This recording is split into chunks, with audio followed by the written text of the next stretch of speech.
Good morning, students. Today we are going to discuss the first chapter of the political science of the book, The Contemporary World Politics. And today's discussion topic is the emergence of two power blocks. As we have discussed earlier, that due to some circumstances and after the Second World War, the world had divided into two power blocks, or you can call it two superpowers. One was the USA, normally we call it US, and the second was USSR.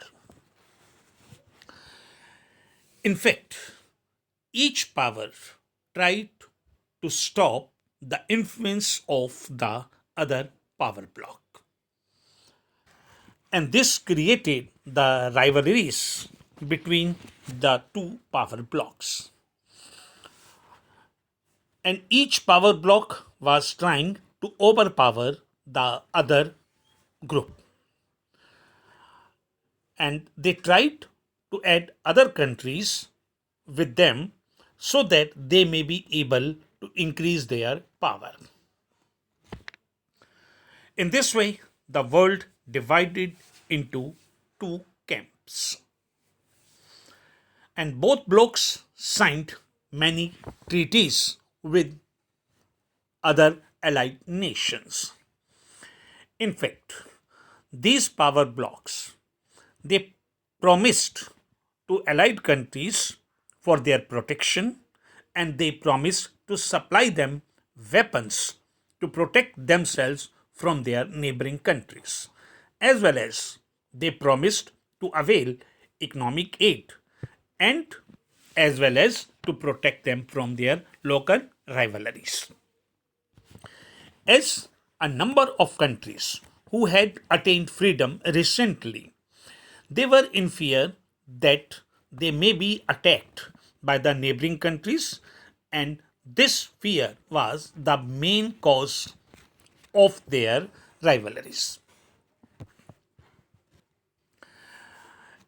As earlier discussed, that the power blocs signed many treaties with their neighboring countries.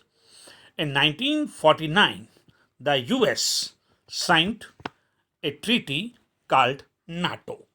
NATO, its full form is North Atlantic Treaty Organization. It means the countries which are on the coastal area or near the Atlantic Ocean. That's why it was called NATO.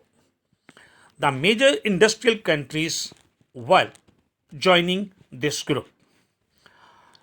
And these were the industrialist countries and capitalist countries. In response to it, the USSR signed another pact with her allied nations that was named Warsaw Pact, and it was signed in 1955. It was named after the capital of Poland, that is Warsaw, as this pact was signed in Warsaw, so it was called Warsaw Pact. On the other side, NATO signed a pact. According to that, 12 nations signed this pact, and they declared that attack on any one nation of NATO will be considered attack on all the nations, and they will face it collectively. So, in response to Warsaw Pact and to prove themselves superior, US and her allied countries signed another treaty, and in this way one more treaty was signed that was known as SEATO. SEATO, Southeast Asian Treaty Organization, and another CENTO. CENTO, that means Central Treaty Organization. Seeing the increasing power of the US, Russia started improving relations with her neighboring countries. These countries were China, North Korea, etc. So, later, NAM or Non Aligned Movement came into existence. In fact, after the Second World War in 1947, when India attained freedom from the British Empire, it was a big challenge before India that which bloc she should join. Secondly, another option was whether India should join either of the bloc and what will be effect of joining these power blocks.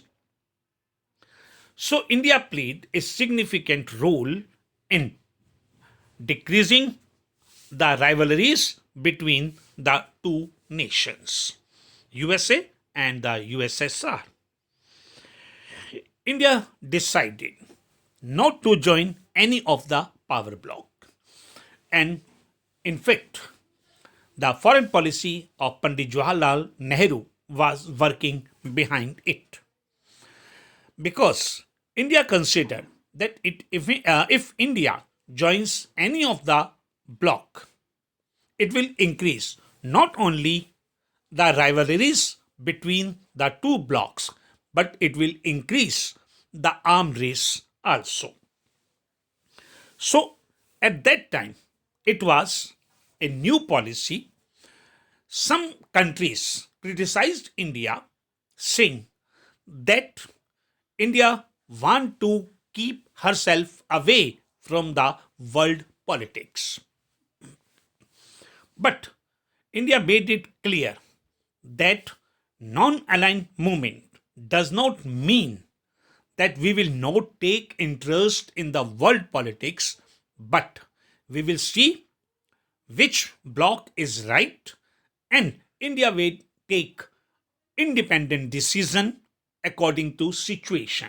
But India will not join any of the power bloc, and in this way some people or some countries call it neutral approach, but it is not a neutral approach, because neutral means you are not involved in world politics. You are not taking interest in world politics.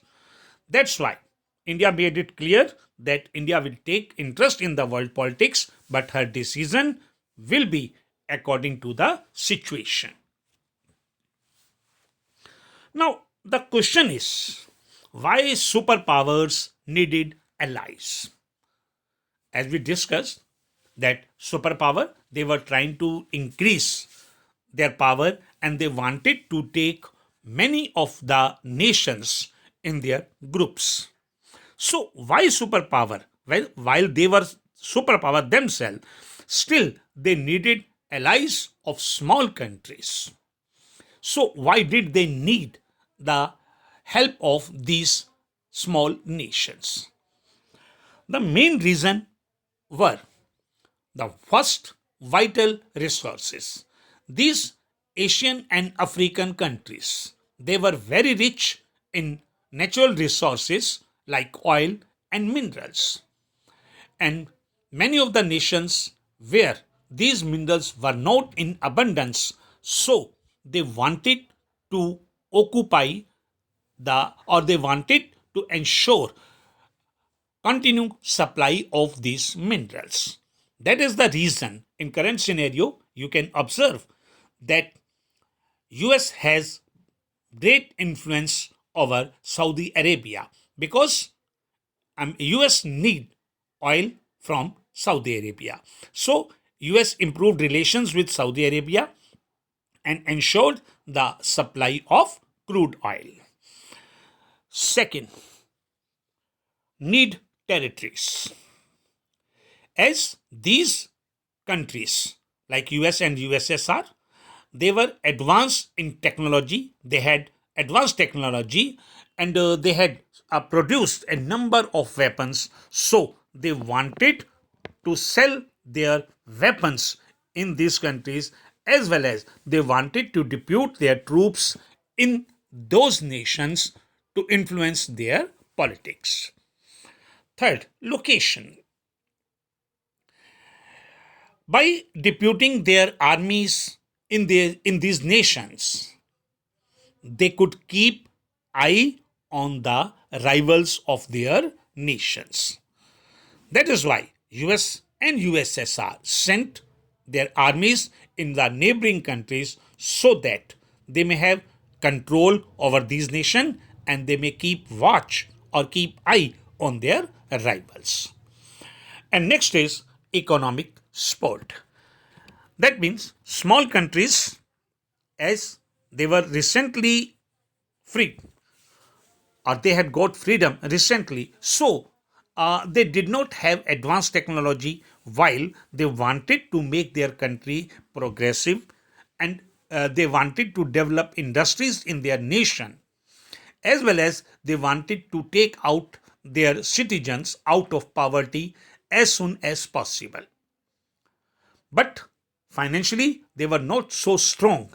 So these small countries needed help from the advanced countries, and the US and the USSR took benefit of it, and they spent a lot of money in these nations for military expenses. Now, areas of Cold War.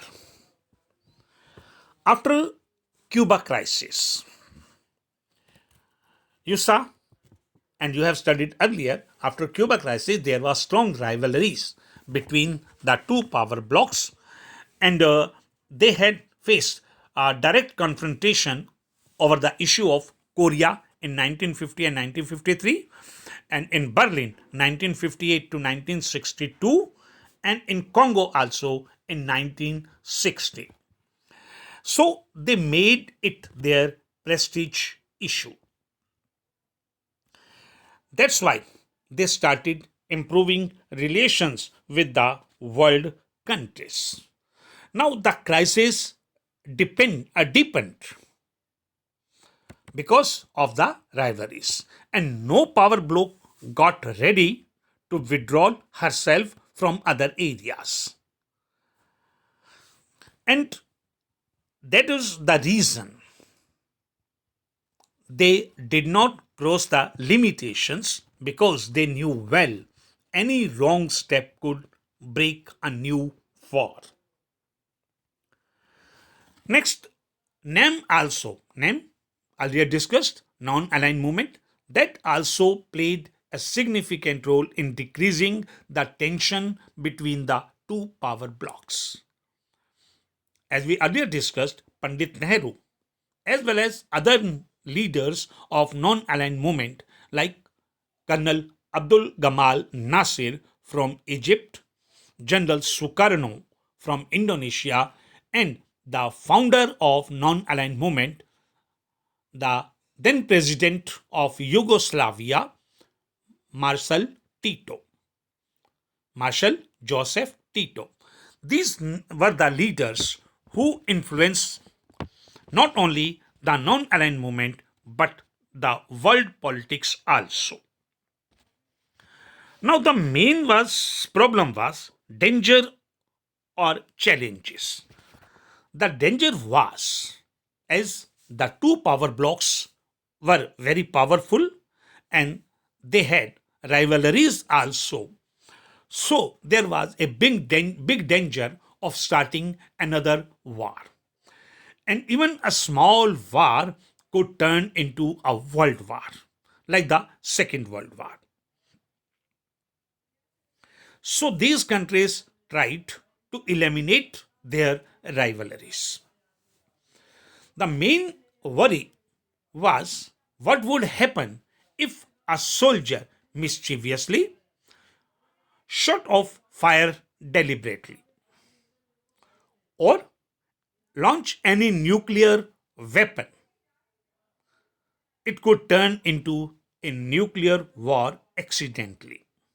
So the US and the USSR decided to dialogues and to stop the rivalries. And in this way, they started increasing collaboration with each other. And they signed some treaties like Limited Test Ban Treaty. And second, Nuclear Non-Proliferation Treaty. Normally, we call it NNT. NNT means Nuclear Non-Proliferation Treaty. In Hindi, we call it Pramanu Aprasar Sandhi. In this way, the both bloc or both the superpowers gave introduction of maturity. They showed maturity and tried to stop the war. Now, you see on your screen the first picture.